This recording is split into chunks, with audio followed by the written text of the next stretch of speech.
আসসালামু আলাইকুম রহমতুল্লাহ বরকাতুহু। তে বন্ধুগণ, আশা করি আল্লাহ পাকের রহমতে সকলেই সহি সালামতা আছেন।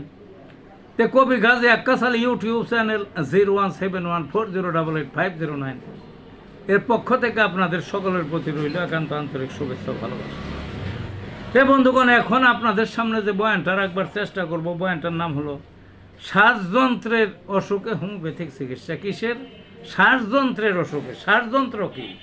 এই যে ফুসফুস, তারপরে যে শ্বাসনালী আছে, এইটা নিয়ে এইগুলোই তো শ্বাসযন্ত্র।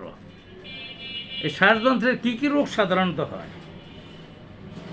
কাশি হয়, হাসি হয়, ঠান্ডা লাগে, বুক জাম হয়ে যায়, এই বুকের মধ্যে কাশ, একেবারে এই সর্দি, এই পাইকা জমাট বেঁধে থাকে, বাইরে না। কি জটিল অবস্থা দেখছেন নি? নিউমোনিয়া,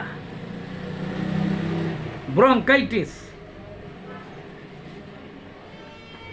অ্যাজমা বা হাঁপানি, যক্ষা, ক্ষত, মানে ওই শ্বাসযন্ত্রের মধ্যে ক্ষতও হয়ে যায়, মানে ছিদ্র বা ঘা হয়ে যায়।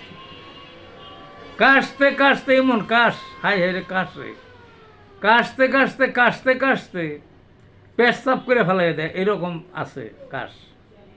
বুকের ছাতিটা ভাঙ্গা যাবে চায়, মাজার মধ্যে ঘটে, ওই ব্যথা করে কাশতে কাশতে।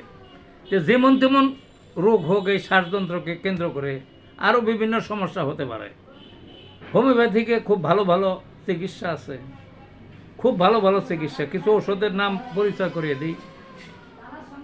অ্যাকোনাইটন্যাপ, এপিসমেল, ব্যাসিলিনাম, ব্রায়োনিয়া, সেনেগা, জাস্টিসিয়া অডোটোটা, টিউবারকুলিনাম, কেলিকার, সালভার, ব্লাটা ওরিয়েন্টাল। এই ওষুধগুলি সচরাচর ব্যবহার হয়, বুঝলেন না?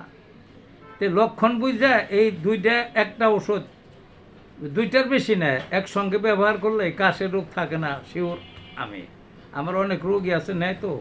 তা আপনারা আসতে পারেন। তে ভালো থাকুন বন্ধু।